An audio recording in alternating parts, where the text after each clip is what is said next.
అందరికీ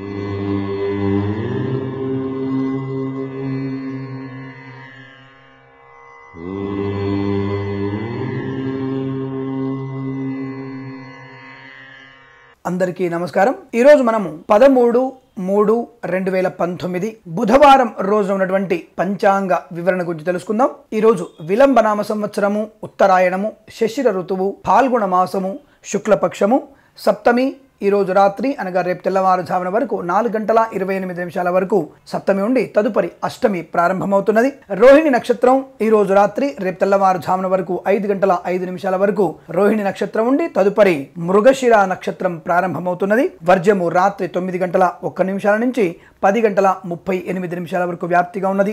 దుర్ముహూర్తం మధ్యాహ్నం 11:53 నుంచి 12:40 వరకు వ్యాప్తిగా ఉన్నది. అమృత ఘడియలు రాత్రి 1:51 నుంచి 3:28 వరకు వ్యాప్తించి ఉన్నది. రాహుకాలం మధ్యాహ్నం 12:17 నుంచి 1:46 వరకు ఉన్నదన్న విషయాన్ని గుర్తించండి. నేను చెప్పినటువంటి శుభ అంకెలను, పంచాంగంలో ఉన్నటువంటి వర్జ్యాది దుర్ముహూర్తాలను రెండింటిని కూడా సమీకరణ చేసుకొని శుభమైనటువంటి మీ కార్యక్రమాల్ని ఏర్పాటు చేసుకొని విజయవంతంగా పూర్తి చేసుకుంటారని ఆశిస్తున్నాను.